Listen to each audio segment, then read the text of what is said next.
নমস্কাৰ N studies বেছ চেনেলটোলৈ স্বাগতম জনাইছোঁ। আজি আমি এইটো ভিডিঅ'ত ক্লাছ 9ৰ সাধাৰণ বিজ্ঞানৰ প্ৰথমটো চেপ্টাৰ আমাৰ চাৰিওকাষৰ বস্তুবোৰ আলোচনা কৰিম। যিহেতু মই আগতে পিছৰ চেপ্টাৰকেইটাত দিছোঁ, এই চেপ্টাৰটো দিয়া নাছিলোঁ আৰু বহুতে কৈ আছিল যে এই চেপ্টাৰটো লাগে বুলি, সেইকাৰণে আজি এইটো ভিডিঅ' দি আছোঁ। ইয়াত অনুশীলনীত দিয়া যিমানখিনি কুৱেশ্যন আছে, তাৰপিছত কিতাপৰ ভিতৰত দিয়া যিমানখিনি কুৱেশ্যন আছে, গোটেইখিনি আলোচনা কৰিম। আৰু তোমালোকক ইয়াতে মই কৈ যাম যে কোনকেইটা মানে বেছি ইম্পৰ্টেণ্ট হয় তোমালোকৰ এক্সামৰ কাৰণে, এক্সাম পাৰ্চপেক্টিভৰ পৰা আহিব পাৰে, এইকেইটা মই কৈ যাম। তোমালোকে ভিডিঅ'টো শেষলৈকে চাই থাকিব। ফাৰ্ষ্ট, তলৰ কোনবোৰ পদাৰ্থ, মানে ইয়াতে নাম দিয়া আছে কিবা কিবি, এইবিলাকৰ কোনবোৰ মানে পদাৰ্থ। পদাৰ্থ মানে কি তোমালোকে এবাৰ চাই ল'বা। মানে আমি টাচ কৰিব পাৰি, যিবিলাক বস্তু টাচ কৰিব পাৰি, কিবা এটা আকাৰ থাকে, এইবিলাকক কি বুলি কোৱা হয়? পদাৰ্থ বুলি কোৱা হয়। ইয়াৰ ভিতৰত চকী, বায়ু, বাদাম, ঠাণ্ডা পানীয়, সুগন্ধি দ্ৰব্যৰ সুবাস। এইটো দ্ৰব্যৰ সুবাস মানে এইটো আমি কি কিবা এটা বস্তু আমি নাকেৰে শুনিবলৈ পাওঁ, সেইকাৰণেও এইটো পদাৰ্থ। মানে আমাৰ অনুভৱটোতো হয় সেইকাৰণে, কিন্তু অনুভৱ মানে আমাৰ ফিজিকেলি এইটো গন্ধটো মানে সুবাসটো আমি শুনিবলৈ পাওঁ সেইকাৰণে। আৰু যিবোৰ পদাৰ্থ নহয় এইবোৰ কি কি? প্ৰেম, ঘৃণা, চিন্তা। তাৰপিছত তলৰ পৰ্যবেক্ষণটোৰ কাৰণ দৰ্শোৱা। কি কাৰণ দৰ্শাব কৈছে? উত্তপ্ত অৱস্থাত থকা বস্তুৰ গন্ধ কেইবা মিটাৰ দূৰৰ পৰা পোৱা যায়, কিন্তু ঠাণ্ডা বস্তুৰ গন্ধ পাবলৈ ওচৰলৈ যাব লাগে। মানে গৰম বস্তুৰ কোনোবাই কিবা ৰান্ধি থাকিলে আমি গন্ধ পাওঁ ন, সেই বস্তুটো যদি কেঁচাই থাকে তেতিয়াহ'লে আমি গন্ধ নাপাওঁ কিয়? এইটোৱে সুধিছে। আমি জানো যে সকলো পদাৰ্থবিলাক কিহেৰে গঠিত? ক্ষুদ্ৰ ক্ষুদ্ৰ কণিকাৰে গঠিত। আৰু এই কণিকাবোৰ অনবৰতে গতি কৰি থাকে। আৰু পদাৰ্থৰ কণিকাবোৰ মানে ক্ষুদ্ৰ ক্ষুদ্ৰ কণিকাৰে গঠিত, যিটো আমি দেখা নাপাওঁ। আৰু এই কণিকাবোৰ মানে বতাহত অনবৰতে গতি কৰি থাকে। পদাৰ্থৰ কণিকাবোৰে তাপ পালে গতিশক্তি বৃদ্ধি পায়। আৰু এই কণিকাবোৰ যেতিয়া তাপ পায় তেতিয়াহ'লে ইয়াৰ কি হয়? গতিশক্তিটো বৃদ্ধি পায়। ফলত ই বহু দূৰলৈকে বিয়পি পৰে, যাৰ বাবে কড়াকৈ ভজা গৰম বস্তুৰ গন্ধ দূৰলৈ যায়। আনহাতে ঠাণ্ডা বস্তুৰ কণিকাবোৰ বেছি দূৰ অতিক্ৰম নকৰে বাবে ইয়াৰ গন্ধ পাবলৈ ওচৰলৈ যাব লাগে। তাৰপিছত 3 নম্বৰ, এজন ডুবাৰুৱে সাঁতোৰৰ সময়ত পুখুৰীৰ পানী ফালি সোমাই যাব পাৰে। পদাৰ্থৰ কি ধৰ্মৰ ভিত্তিত এইটো সম্ভৱ? যেতিয়া মানুহ এজন সাঁতুৰি থাকে তেতিয়াহ'লে কি পানীটো ফালি ভিতৰলৈ সোমাই যাব পাৰে, এইটো মানে পদাৰ্থৰ কি ধৰ্ম? মানে পদাৰ্থৰ কণিকাবোৰৰ যে আকৰ্ষণ বল আছে, সেইকাৰণে। কি ধৰ্ম কৈছে? মানে পানীৰ কণিকাবোৰৰ আকৰ্ষণ বল আছে যদিও এই আকৰ্ষণ বল কম হোৱাৰ বাবে এজন ডুবাৰুৱে সাঁতোৰৰ সময়ত পুখুৰীৰ পানী ফালি সোমাই যাব পাৰে। ইয়াৰ কাৰণটো হ'ল মানে পানীৰ কণিকাবোৰৰ আকৰ্ষণ বল আছে যদিও এই আকৰ্ষণ বল কি হয়? একেবাৰে কম হয়। সেইকাৰণে এজন ডুবাৰুৱে সাঁতোৰাৰ সময়ত পুখুৰীৰ পানী ফালি ওলাই যাব পাৰে। ফাৰ্ষ্টৰ কুৱেশ্যনটো ইম্পৰ্টেণ্ট হয় যে ভজা বস্তুৰ গন্ধ কিয় দূৰলৈকে যায়। তাৰপিছত এই কুৱেশ্যনটো বহুত ইম্পৰ্টেণ্ট হয়, এইটো ষ্টাৰ মাৰ্ক দি ৰাখা। পদাৰ্থৰ কণিকাবোৰৰ বৈশিষ্ট্য কি কি? বৈশিষ্ট্যবোৰ হ'ল পদাৰ্থৰ কণিকাবোৰৰ মাজত ব্যৱধান আছে। মানে কণিকাবোৰ জোৰা লাগি নাথাকে, অলপ ব্যৱধান আছে, ফাঁক আছে। তাৰপিছত পদাৰ্থৰ কণিকাবোৰৰ অনবৰতে গতি কৰি থাকে। আৰু পদাৰ্থৰ কণিকাবোৰ কি কৰি থাকে? মানে একে জেগাত স্থিৰ নাথাকে, গতি কৰি থাকে।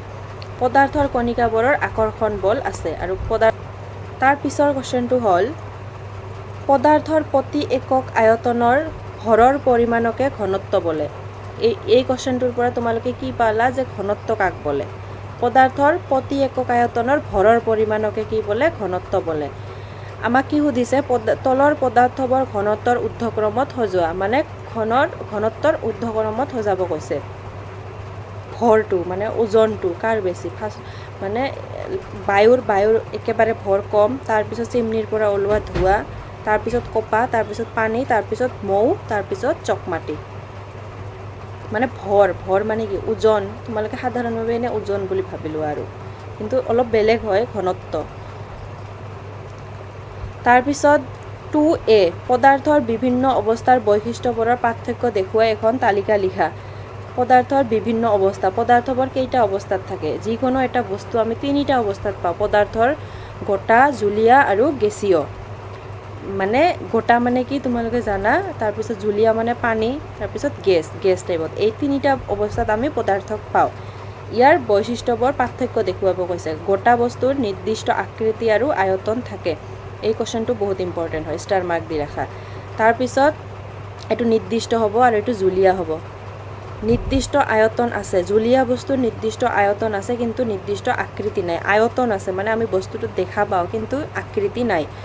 আৰু গোটা আকৃতিও আছে, আয়তনো আছে, নিৰ্দিষ্ট আকৃতি আৰু আয়তন নাই। গেছীয় বস্তুৰ আমি একো দেখা নাপাওঁ। তাৰপিছত আন্তঃকণিকাৰ আকৰ্ষণ অতি বেছি। গোটা বস্তুবোৰৰ যিবোৰ কণিকা আছে এইবোৰৰ আকৰ্ষণ বল অতি বেছি। জুলীয়া বস্তুবোৰৰ কণিকাৰ আকৰ্ষণ মধ্যমীয়া। আমি পঢ়িলোঁ যে সাঁতুৰিব পাৰে কিহৰ কাৰণে, মানে আকৰ্ষণ বলটো অলপ কম হয়, সেইকাৰণে আকৰ্ষণ বল মধ্যমীয়া। অন্তঃকণিকাৰ আকৰ্ষণ একেবাৰে কম আৰু গেছীয়ৰ একেবাৰে কম। তাৰপিছত আন্তঃকণিকাৰ ব্যৱধান অতি কম। গোটা বস্তুত আন্তঃকণিকাৰ ব্যৱধান অতি কম। ব্যৱধান মানে গোটা বস্তুবোৰত কণিকাবোৰ কি হয়, অলমষ্ট জোৰা লাগি থাকে, মানে মাজত যে কিটো ডিষ্টেঞ্চটো ফাঁকটো এইটো অলপ কম হয়। আৰু আন্তঃকণিকাৰ জুলীয়া বস্তুত ব্যৱধান মধ্যমীয়া আৰু গেছীয় বস্তুত ব্যৱধানটো কম, সেইকাৰণে আমি দেখা নাপাওঁ। বতাহত মানে বতাহৰ লগত মিলি থাকে, বায়ু। তাৰপিছত গোটা বস্তু কি হয়, দৃঢ়, কঠিন, সংকোচন নঘটে, মানে আমি এইটো ঠেলি বা কি কৰি ভাঙিব নোৱাৰি। সংকোচন মানে এইটো কি কৰিব নোৱাৰি, পেচকা বনাই দিব নোৱাৰি। তাৰপিছত জুলীয়া দৃঢ় নহয়, সামান্য সংকোচন ঘটে, আৰু জুলীয়া বস্তুৰ কি হয়, সংকোচন ঘটে। তাৰপিছত গেছীয় বস্তু একেবাৰে দৃঢ় নহয়, সহজে সংকোচন ঘটাব পাৰি। একেবাৰে ইজি হয়, সাধাৰণ বস্তু। গোটা, জুলীয়া আৰু গেছীয়ৰ মাজত পাৰ্থক্য বহুত ইম্পৰ্টেণ্ট হয়। এতিয়া আমাক তলৰ বিষয়বিলাকৰ ওপৰত মন্তব্য দিব কৈছে, মানে সৰু সৰুকৈ চমু টকা টাইপৰ লিখিব কৈছে। এইবিলাক কি দৃঢ়তা, সংকোচনশীলতা, প্ৰবাহিতা, এইবিলাক কাক বোলে? দৃঢ়তা মানে কি, বস্তু এটা যে টান হয়, ষ্ট্ৰং হয়, এইটোকে মানে দৃঢ়তা বোলে। দৃঢ়তা কি, বাহ্যিক বল প্ৰয়োগ কৰিলেও পদাৰ্থই নিজৰ আকৃতি সলনি নকৰা ধৰ্মকে দৃঢ়তা বোলে। মানে আমি যদি এটা বস্তুক জোৰেৰে মাৰি দিওঁ বা বাহ্যিক বল প্ৰয়োগ কৰোঁ, শক্তি প্ৰয়োগ কৰোঁ, তথাপিও মানে পদাৰ্থই নিজৰ আকৃতি সলনি নকৰে। যেনেকৈ এটা টান বস্তু, দৃঢ়তা, তোমালোকে ধৰি লোৱা এখন চেয়াৰ লোৱা, বস্তুটো বহুত দৃঢ় হয়, আমি যদি তাতে জোৰেৰে মাৰি দিওঁ, বল প্ৰয়োগ কৰোঁ, তথাপিও মানে এইটো ভাঙি নাযায়, আকৃতি সলনি নকৰে ন, এইটোকে কয় দৃঢ়তা। তাৰপিছত সংকোচনশীলতা, চাপ প্ৰয়োগ কৰি পদাৰ্থৰ কণিকাবোৰৰ ব্যৱধান কম কৰিব পৰা ধৰ্মটোক সংকোচনশীলতা বোলে। জুলীয়া আৰু গেছীয় পদাৰ্থই সংকোচনশীলতা দেখুৱায়। তেওঁলোকে পানী এটা ডাঙৰ পাত্ৰত ৰাখিলা, তাতে অলপ চাপটো কম হ'ল, তেতিয়াহ'লে কি হ'ল, কণিকাবোৰৰ মাজত ব্যৱধানটো বাঢ়ি যাব, মানে গোটেই পাত্ৰটোতে পানীখিনি কি হৈ থাকিব, মানে মেলি থাকিব। কিন্তু সেইটোৱে যদি সৰু পাত্ৰত দিয়া, তেতিয়াহ'লে ব্যৱধানটো কম হয়, সেই সৰু পাত্ৰটোতে মানে তাতে থাকিব। এইটোকে মানে সংকোচনশীলতা, মানে জেগাটো অলপ কমাই দিয়া, সংকোচন কৰি দিয়া, এইটোকে কয় সংকোচনশীলতা। জুলীয়া আৰু গেছীয় পদাৰ্থই সংকোচনশীলতা দেখুৱায়। পিছত প্ৰবাহিতা, জুলীয়া পদাৰ্থবোৰ বৈ যাব পাৰে, আকাৰ সলাব পাৰে, ইয়াকে প্ৰবাহিতা বোলে। জুলীয়া বস্তুবোৰ কি হয়, বৈ যাব পাৰে, আকাৰ সলাব পাৰে, আমি য'ত ৰাখোঁ, যি আকাৰত ৰাখোঁ, সেই আকাৰে মানে গ্ৰহণ কৰি লয় জুলীয়া বস্তুৱে। তাৰপিছত আকাৰ, স্পষ্ট পৰিসীমাত নিৰ্দিষ্ট আকৃতি আৰু আয়তনকে আকাৰ বোলে। যেতিয়া একটা নিৰ্দিষ্ট পৰিসীমাত, মানে এটা জাগাতে নিৰ্দিষ্ট আকৃতি থাকিব আৰু আয়তন থাকিব, তাক আকাৰ বোলে। গতিশক্তি কাক বোলে? গতিশীল অৱস্থাত কণিকাৰ সৈতে জড়িত শক্তিক গতিশক্তি বোলে। গতিশীল অৱস্থাত মানে যেতিয়া একটা গতি কৰি থাকে, সেই অৱস্থাত কণিকাৰ সৈতে জড়িত শক্তিক গতিশক্তি বোলে। উষ্ণতা বৃদ্ধিৰ লগে লগে গতিশক্তিও বৃদ্ধি পায়। ধৰি লোৱা আমি পদাৰ্থৰ কণিকাবোৰ অনবৰতে গতি কৰি থাকে, কিন্তু তাৰপিছত কি হয়, যেতিয়া আমি গৰম এটা পাওঁ, গৰম সেইটো বস্তু গৰম কৰা হয়, তেতিয়া গতিশক্তিটো কি হয়, বৃদ্ধি পায়, এইটোকে মানে গতিশক্তি বোলে। ঘনত্ব কি, প্ৰতি একক আয়তনত থকা ভৰৰ পদাৰ্থৰ পৰিমাণকে ঘনত্ব বোলে। মানে যিকোনো এটা বস্তু, ধৰি লোৱা এটা আয়তনত আছে, এটা পাত্ৰত আছে, সেই পাত্ৰত ভৰ মানে যিমানখিনি ওজন আছে, এইখিনিকে কি বুলি কোৱা হয়, ঘনত্ব বুলি কোৱা হয়। তাৰপিছত আমাক কাৰণ দৰ্শাব দিছে। 3 নম্বৰ, কাৰণ দৰ্শোৱা। কোনো এটা বন্ধ পাত্ৰত গেছ ৰাখিলে সেই গেছ পাত্ৰটোৰ তলৰ সকলো অংশ অধিকাৰ কৰে। মানে কিবা এটা, তোমালোকে এটা বটলত যদি গেছ ভৰাই ৰাখা, তেতিয়াহ'লে সেই মানে তলৰ জেগাখিনিত গেছখিনি থাকিব নে, সকলো জেগাতে গেছখিনি থাকিব, সকলো জেগাতে। এইটোৰ কাৰণ সুধিছে। এইটোৰ কাৰণ হ'ল গেছীয় পদাৰ্থৰ কণিকাবোৰৰ মাজত আকৰ্ষণ শক্তি একেবাৰে নাই, একেবাৰে কম। হোৱাৰ বাবে পাত্ৰ এটাত গেছ ৰাখিলে সেই গেছে পাত্ৰটোৰ সকলো অংশ অধিকাৰ কৰে, মানে আকৰ্ষণ শক্তি নাই কণিকাবোৰৰ মাজত, সেইকাৰণে এইটো মানে বিয়পি থাকে, কোনেও কাকো আকৰ্ষণ কৰি ওচৰলৈ টানি নানে। তাৰপিছত ধাৰক পাত্ৰ বেৰত গেছে চাপ দিয়ে, ধাৰক পাত্ৰৰ বেৰত গেছে চাপ দিয়ে। গেছীয় অৱস্থাত কণিকাবোৰে যাদৃচ্ছিকভাৱে তীব্ৰ বেগত ঘূৰি ফুৰিব পাৰে। গেছীয় অৱস্থাত কণিকাবোৰে কি যাদৃচ্ছিকভাৱে তীব্ৰ বেগত ঘূৰি ফুৰিব পাৰে। এনেকুৱা চলনৰ বাবে কণিকাবোৰে পৰস্পৰক খুন্দা মাৰে আৰু কি হয়, তেওঁলোকেতো গতি কৰি ঘূৰি ফুৰে আৰু এইটোৰ কাৰণে কি হয়, পৰস্পৰক খুন্দা মাৰে আৰু ধাৰক পাত্ৰৰ বেৰতো খুন্দা মাৰে আৰু খুন্দাৰ ফলত ধাৰক পাত্ৰৰ বেৰত চাপৰ সৃষ্টি হয়, এয়ে গেছৰ চাপ। কাঠৰ টেবুল এখনক কঠিন পদাৰ্থ বুলিব পাৰিনে? পাৰি, কাৰণ আমি কি পঢ়িছোঁ, কঠিন পদাৰ্থ মানে কি, যেতিয়া নিৰ্দিষ্ট আকাৰ আৰু আয়তন থাকে। দৃঢ় পদাৰ্থ আমি পঢ়িলোঁ ন আগত, দৃঢ়ৰ বৈশিষ্ট্য। আমাৰ কাঠৰ টেবুলক কঠিন পদাৰ্থ বুলি ক'ব পাৰি, কাৰণ কাঠৰ টেবুল এখনৰ নিৰ্দিষ্ট আকাৰ আছে আৰু আয়তন আছে, লগতে টেবুলখন কি হয়, দৃঢ় হয় আৰু সংকোচন নঘটে। সেইকাৰণে আমি টেবুল এখনক কঠিন পদাৰ্থ বুলিব পাৰি। কি কি চাৰিটা ধৰ্ম, আকাৰ আছে, আয়তন আছে, টেবুলখন দৃঢ় আৰু সংকোচন নঘটে। তাৰপিছত বায়ুত আমাৰ হাতখন সহজতে ঘূৰাব পাৰোঁ, কিন্তু কাঠ এডোখৰৰ মাজেৰে ঘূৰাবলৈ এজন কেৰাটো বিশেষজ্ঞৰ প্ৰয়োজন। মানে আমি বায়ুত হাত যেনে তেনে ঘূৰাব পাৰি, কিন্তু কাঠৰ মাজেৰে ঘূৰাবলৈ কেৰাটে, যিবিলাক মানুহে কেৰাটে শিকে তেওঁলোকে কি যেনে তেনে হাত কাঠৰ ওপৰেদি যাব নোৱাৰে ন, তাত টেলেণ্টৰ দৰকাৰ। সেইটো সুধিছে কিয়? কাৰণ বায়ুৰ কণিকাৰ মাজত আকৰ্ষণ বল কম, সেইকাৰণে এইটো হাৰ্ড নহয়। লগতে কণিকাবোৰৰ মাজত ব্যৱধান বেছি, সেইকাৰণে হাত সহজে ঘূৰাব পাৰি। বায়ুৰ কণিকাবোৰৰ মাজত আকৰ্ষণ বল একেবাৰে নাথাকে, সেইকাৰণে মানে বিয়পি থাকে আৰু ব্যৱধান নাই। ব্যৱধান মানে বেছি হয়, সেইকাৰণে একেলগে জোৰা লাগি নাথাকে আৰু হাৰ্ড নহয়। আনহাতে কাঠ এডোখৰৰ মাজেৰে হাতখন ঘূৰাবলৈ এজন কেৰাটে বিশেষজ্ঞৰ প্ৰয়োজন, কাৰণ কাঠৰ কণিকাবোৰৰ মাজত আকৰ্ষণ বেছি আৰু কণিকাবোৰ টানকৈ বান্ধ খাই থাকে, নহ'লে আমি দুখ পাব পাৰি, সেইকাৰণে। তাৰপিছত কঠিন পদাৰ্থৰ তুলনাত জুলীয়া পদাৰ্থৰ ঘনত্ব কম।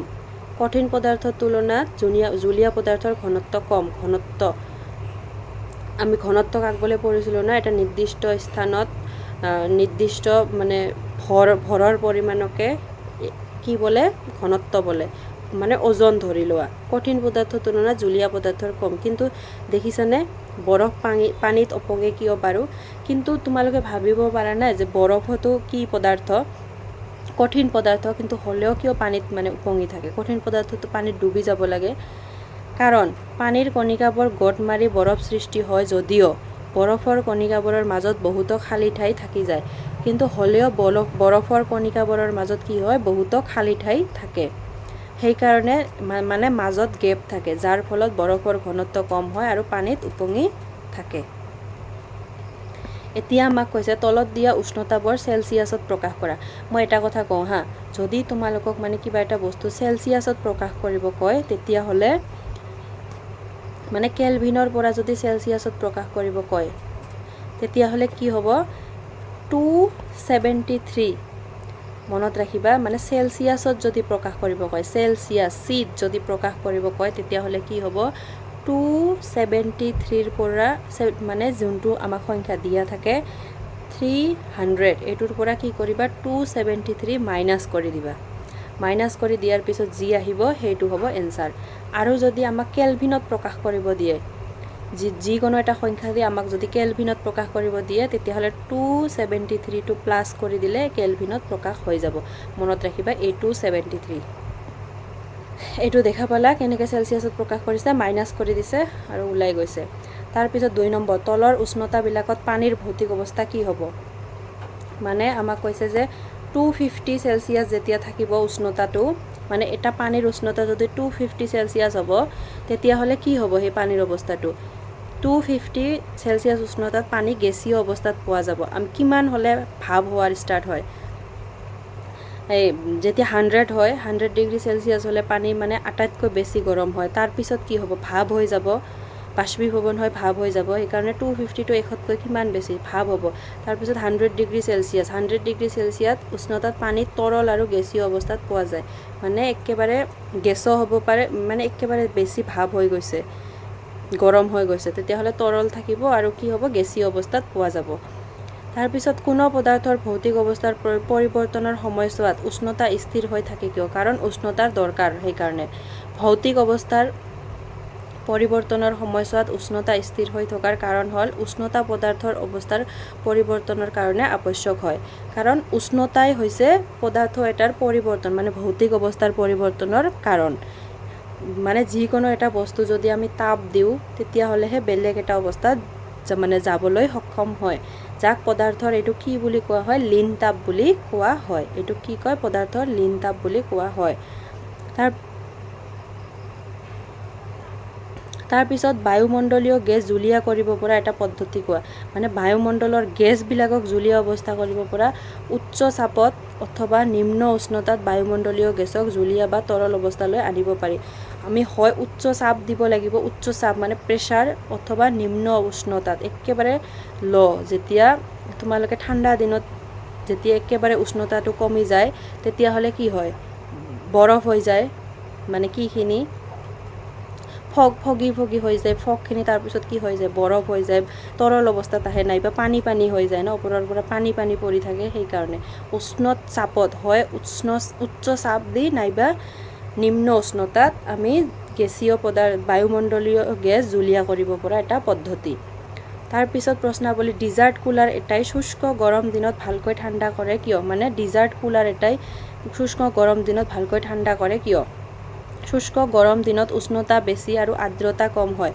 শুষ্ক গৰম দিনত মানে শুকান গৰম দিনত উষ্ণতাটো বেছি থাকে, আৰ্দ্ৰতাটো কি হয়? কম হয়, মানে হিউমিডিটিটো অলপ কম হয়, যাৰ ফলত বাষ্পীভৱনৰ হাৰ বৃদ্ধি পায় আৰু সেয়েহে ডিজাৰ্ট কুলাৰ এটাই শুষ্ক গৰম দিনত ভালকৈ ঠাণ্ডা কৰে। এইখিনি তোমালোকে মুখস্থ কৰিবা। তাৰপিছত এইটো ইম্পৰ্টেণ্ট হয়, গ্ৰীষ্মকালত মাটিৰ কলহৰ পৰা পানী ঠাণ্ডা হৈ থাকে কিয়? মানে মাটিৰ কলহৰ পানী ঠাণ্ডা হৈ কিয় থাকে? মাটিৰ কলহত পানী থ'লে তাত থকা সৰু সৰু ছিদ্ৰবোৰেৰে পানী বাষ্পীভৱন হয়। মানে মাটি কলহত কি থাকে? সৰু সৰু ছিদ্ৰ থাকে, মানে ফুটা থাকে, আৰু পানীৰ বাষ্পীভৱনত আৰু সেই ফুটাৰ মাজেৰে কি হয়? পানী বাষ্পীভৱন হয়, আৰু পানীৰ বাষ্পীভৱনত যি তাপৰ প্ৰয়োজন হয় সেয়া পাত্ৰটোৰ পৰা আহৰণ কৰে। আৰু পানী বাষ্পীভৱন হ'বলৈ কি হয়? তাপৰ প্ৰয়োজন হয়, আৰু সেই তাপ কি কৰে? পাত্ৰটোৰ পৰাই মানে এইখিনি আহৰণ কৰে। সেই তাপখিনিতো ক'ৰবাৰ পৰা দৰকাৰ হ'ব, সেই তাপখিনি ক'ৰ পৰা আহৰণ কৰে? সেই পাত্ৰটোৰ পৰাই আহৰণ কৰে, যাৰ ফলত গৰমখিনি বাহিৰ হৈ যায় আৰু মাটিৰ পাত্ৰটো কি হৈ থাকে? ঠাণ্ডা হৈ থাকে। গ্ৰীষ্মকালত মাটিৰ কলহৰ পানী ঠাণ্ডা হৈ থাকে, মানে মাটিৰ কলহটো যিখিনি গৰম হৈ থাকে সেই গৰমখিনিৰ পৰাই বাষ্পীভৱনৰ কাৰণে, কাৰণ সেই পাত্ৰটোততো ফুটা আছে, বাষ্পীভৱনটো হ'বই, সেইখিনিৰ পৰাতো ওলাই যাবই, তো ভাপখিনিৰ যিখিনি ওলাই যাব সেইখিনিৰ কাৰণে গৰমৰ প্ৰয়োজন, আৰু এই গৰমখিনি কি কৰে? শুহি লয়, সেইকাৰণে এইটো ঠাণ্ডা হৈ থাকে। তাৰপিছত এচিটন, পেট্ৰল বা সুগন্ধি আঁতৰ হাতৰ তলুৱাত ঢালি দিলে ঠাণ্ডা হয় কিয়? মানে এচিটন, পেট্ৰল এইবিলাক হাতৰ তলুৱাত লগালে ঠাণ্ডা আমাক কিয় ফিল হয়? এচিটন, পেট্ৰল বা সুগন্ধি হাতৰ তলুৱাত ঢালি দিলে এইবোৰৰ কণাসমূহে হাতৰ তলৰ পৰা তাপ শক্তি শোষণ কৰি বাষ্পীভূত কৰে। হাতৰ ভিতৰৰ পৰা মানে তলৰ পৰা কি কৰে? তাপ শক্তি শোষণ কৰি বাষ্পীভূত কৰে, মানে বাষ্পীভূত হৈ উৰি যায়, ফলত তলুৱাত ঠাণ্ডা অনুভৱ হয়। তাৰপিছত গৰম চাহ বা গাখীৰ কাপত লৈ খোৱাতকৈ প্লেটত লৈ খোৱা সহজ কিয়? কাৰণ প্লেটত ল'লে গাখীৰ বা চাহৰ পৃষ্ঠকালি বাঢ়ে, মানে এইটো মেলি যায়, পৃষ্ঠকালিটো বাঢ়ে, মানে জাগাটো বাঢ়ি যায় ন, ফলত বাষ্পীভৱনৰ মাত্ৰা বাঢ়ে, আৰু তেতিয়াহ'লে মানে গেছখিনি উৰি যাব পাৰে, বাষ্পীভৱন হৈ যাব পাৰে, আৰু বাষ্পীভৱন হ'লে কি হয়? এই পাত্ৰৰ গৰমখিনিয়ে লৈ মানে ভাৱ হৈ উৰি যায় আৰু সোনকালে ঠাণ্ডা হয়, সেইকাৰণে সহজ হয়। তাৰপিছত গ্ৰীষ্মকালত আমি কি ধৰণৰ কাপোৰ পিন্ধিব লাগে? গ্ৰীষ্মকালত আমি কপাহী কাপোৰ পিন্ধিব হ'ব, কাৰণ কপাহী কাপোৰে আমাৰ গাৰ পৰা ওলোৱা ঘাম ভালদৰে শোষণ কৰি বায়ুমণ্ডললৈ বাষ্পীভূত হোৱাত সহায় কৰে।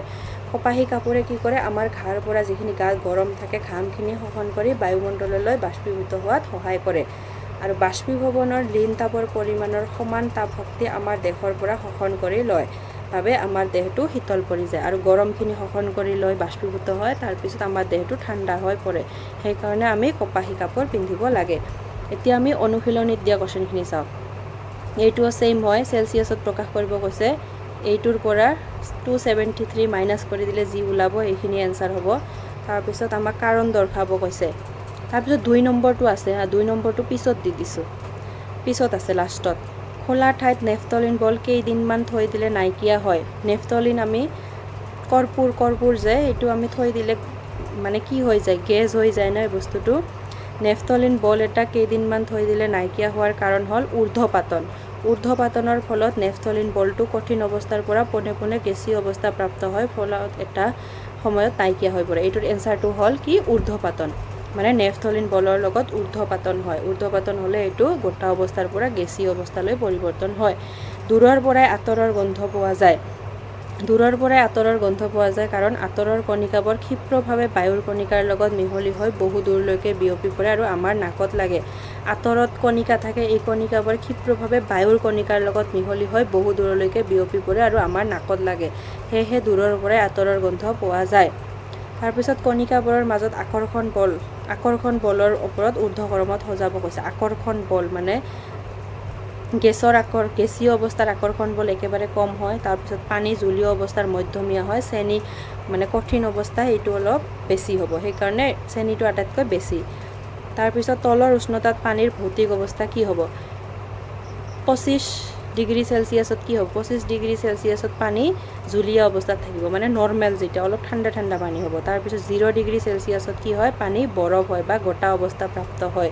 100 ডিগ্ৰী চেলচিয়াছত পানী জুলীয়া আৰু গেছীয়, মানে একেবাৰে বেছি গৰম হয় যে, গৰম হোৱাৰ পিছত অলপখিনি পানী মানে পাত্ৰটোত থাকে আৰু বাকীখিনি ওপৰত ভাৱ হৈ বাষ্পীভূত হয় যে, এইখিনি মানে গেছীয় আৰু জুলীয়া দুটা অৱস্থাতে পোৱা যায়। তোমালোকে মনত ৰাখিবা 100 ডিগ্ৰী চেলচিয়াছ মানে আটাইতকৈ গৰম, ইয়াতকৈ বেছি আৰু গৰম নহয়। ইয়াতকৈ বেছি গৰম হ'লে গেছীয় অৱস্থা হ'ব আৰু 100 ডিগ্ৰীতকৈ কম হ'লে পানী মানে নৰ্মেল অৱস্থাত থাকিব, জুলীয়া অৱস্থাত। আৰু 0 ডিগ্ৰী চেলচিয়াছত পানী বৰফ হয়, মনত ৰাখিবা এইটো। তাৰপিছত যুক্তি দৰ্শাই ব্যাখ্যা কৰা। সাধাৰণ উষ্ণতাত পানী জুলীয়া আৰু সাধাৰণ উষ্ণতাত লৰ আলমাৰিটো কঠিন। সাধাৰণ উষ্ণতাত পানীৰ নিৰ্দিষ্ট আয়তন আছে, মানে যেতিয়া সাধাৰণ উষ্ণতা থাকে 30-40 ডিগ্ৰী, সেইটোত পানীৰ কি হয়, নিৰ্দিষ্ট আয়তন আছে যদিও নিজা আকৃতি নাই। আয়তন থাকে মানে এটা পাত্ৰত ৰাখিলে আমি দেখা পাওঁ, কিন্তু নিজৰ আকৃতি নাই। য'ত থোৱা হয় সেইটোৰ আকৃতি গঠন কৰি লয়। লগতে প্ৰবাহিতা, গতি কৰিব পাৰে, মানে পেলাই দিলে প্ৰবাহিত হ'ব। সেয়ে সাধাৰণ উষ্ণতাত পানী জুলীয়া, মানে জুলীয়া বস্তুৰ ধৰ্মকেইটা। সাধাৰণ উষ্ণতাত আলমাৰিটো কঠিন কিয়? দৃঢ় আৰু নিৰ্দিষ্ট গড় বা আকৃতিৰ কাৰণে নিৰ্মিত আলমাৰিটো কঠিন। মানে আলমাৰিটো কি হ'ব, সাধাৰণ উষ্ণতাত দৃঢ় হয়, টান হয় আৰু নিৰ্দিষ্ট কিত আছে, গড় আছে, নিজৰ আকৃতি আছে, সেইকাৰণে আলমাৰিটো কঠিন।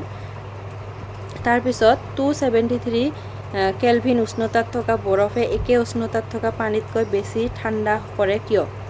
273 কেলভিন উষ্ণতাত থকা বৰফে একে উষ্ণতাত থকা পানীতকৈ বেছি ঠাণ্ডা কৰে, কাৰণ উষ্ণতাত থকা বৰফ তুলনামূলকভাৱে একে উষ্ণতাৰ পানীতকৈ কি হয়, কম শক্তি নিহিত হৈ থাকে। সেইখিনি পানীত কি হৈ থাকে, কম শক্তি নিহিত হৈ থাকে।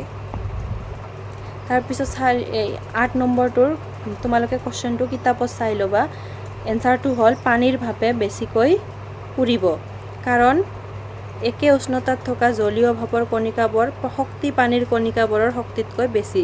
জলীয় ভাপৰ কণিকাবোৰে অতিৰিক্ত লিন তাপ ধৰি ৰখাৰ বাবে এনে হয়, মানে পানীৰ ভাপটোৱে বেছি পুৰিব, কাৰণ একে উষ্ণতাত থকা জলীয় ভাপৰ কণিকাবোৰ শক্তি পানীৰ কণিকাবোৰৰ শক্তিতকৈ বেছি। তাৰপিছত 2 নম্বৰটো যে আমি এৰি আহিছিলোঁ, এইটোৰ এনচাৰ এইটো। আমাক কেলভিনত প্ৰকাশ কৰিব কৈছে। মই আগতে কৈছোঁ কেলভিনত প্ৰকাশ কৰিলে কি হ'ব, 273 কি কৰি দিবা, প্লাছ কৰি দিবা। এইটো চোৱা, যি দিয়া আছে 273 প্লাছ কৰি দিছে, এইটো হৈছে কেলভিনত আহি গ'ল। এইটো 273 প্লাছ কৰি দিছে, এইটোত আহি গ'ল। আজিৰ ভিডিঅ'ত এইখিনিয়ে আছিল। তোমালোকে প্লিজ চেনেলটো ছাবস্ক্ৰাইব কৰি ল'বা। Thank U.